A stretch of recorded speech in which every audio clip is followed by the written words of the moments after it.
Now student, today we will discuss about alternate exterior angles. पहले आपने क्या किया था? अल्टरनेट इंटीरियर एंगल किया था। अल्टरनेट इंटीरियर एंगल, अब करेंगे अल्टरनेट एक्सटीरियर एंगल। सिर्फ किसका डिफरेंस है? इसमें हमने किया था इंटीरियर और यहाँ है एक्सटीरियर, बाकी सब कुछ सेम है।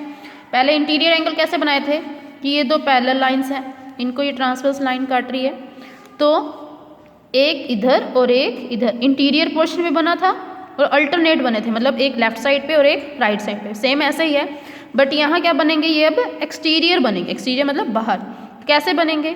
ये दो पैरेलल लाइंस हैं, इनको एक ट्रांसवर्स लाइन ने कट किया। अब अल्टरनेट का मतलब क्या होता है? एक के बाद एक, एक को छोड़कर एक, तो अल्टरनेट। और दूसरा क्या? एक्सटीरियर। एक्सटीरियर तो यहाँ बाहर बनेगा।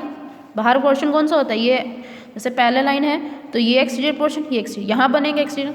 तो एक एंगल तो इधर लेफ्ट साइड पे, जैसे वहाँ इंटीरियर में बना था, बट वो इंटीरियर थे और ये एक्सटीरियर है। एक ये लेफ्ट पे और एक ये राइट पे। ये है अल्टरनेट एक्सटीरियर एंगल, एक इधर लेफ्ट में और एक इधर राइट में। इस तरह से नाम से पता लगेगा आपको, ये ध्यान रखें। अल्टरनेट मतलब एक के बाद एक छोड़ के। एक्सटीरियर एंगल इसके साथ वाला ये वाला बनता, बट इसको हमने छोड़ा, आगे का लिया। एक दूसरे के सामने वाला अल्टरनेट बोलते हैं, तो ये और इसके सामने का ये। और एक्सटीरियर मतलब बाहर वाला। तो एक पेयर तो ये हो गया, मैं इसका नाम लिखूँ ए और ये बी। तो angle A and angle B are alternate exterior angles, और ये दोनों एंगल्स क्या होंगे? इक्वल होंगे। और दूसरा पेयर जो बनेगा वो कहाँ बनेगा? अब दूसरी तरफ जो बच गए बाकी एंगल, वो कहाँ है?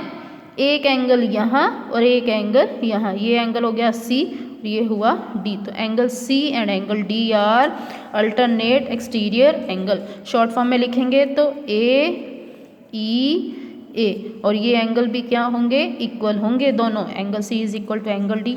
ध्यान से देखें दोबारा, ये अगर दो पैरेलल लाइंस, इनको ट्रांसवर्स लाइन ने कट किया, तो एक यहाँ और एक यहाँ बाहर की तरफ। आपको डेफिनेशन क्लियर हो गई?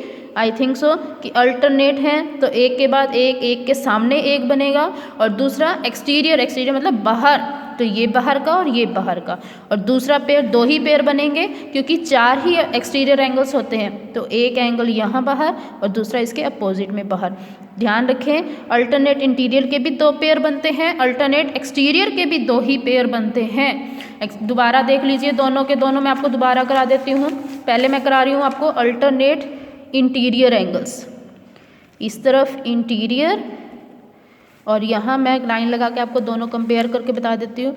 यहाँ अल्टरनेट एक्सटीरियर एंगल्स, दोनों क्लियर हो जाएंगे इससे आपको। अल्टरनेट इंटीरियर एंगल कैसे बनते हैं? ये दो पैरेलल लाइंस, इनको ये ट्रांसवर्स ने काटा, तो इंटीरियर है, तो इंटीरियर कहाँ बनेंगे? अंदर की तरफ। एक यहाँ और एक ये यहाँ, जेड की शेप में मैंने आपको बताया था। दूसरा पेयर यहाँ से कैसे बनेगा? एक यहाँ और एक यहाँ, मतलब आमने सामने लेफ्ट एंड राइट साइड पे। और अल्टरनेट एक्सटीरियर कैसे बनेंगे? ये दो पैरेलल लाइंस, इनको ये ट्रांसवर्स लाइन ने कट किया, एक यहाँ एक्सटीरियर पोर्शन में, दूसरा ये रहा एक्सटीरियर पोर्शन में, तो ये दोनों एंगल्स बने। जब तक आप इनकी प्रैक्टिस नहीं करेंगे तब तक आपको ये नहीं आएंगे। और दूसरा पेयर यहाँ पे और यहाँ पे। और कंडीशन मैंने बताई थी कि अल्टरनेट एक्सटीरियर हो चाहे इंटीरियर हो, तब बनते हैं जब लाइंस क्या हो?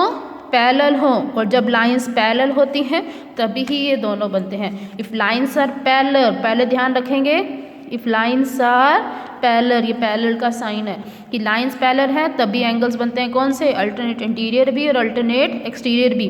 और ये एंगल्स तभी बनते हैं जब लाइंस पैरेलल होती हैं। लाइंस पैरेलल होती हैं तभी ये बनते हैं। दोनों ही कंडीशन एक दूसरे के साथ चलती हैं। इसको ध्यान से सोच समझ कर कीजिएगा। अच्छे से इसकी प्रैक्टिस करके इसकी पहचान करेंगे तभी सम कर पाएंगे आप एक्सरसाइज 5.2 के। अगर आपको इनकी पहचान नहीं हुई तो आप ये नहीं कर पाएंगे। So do the practice of these definitions and these angles.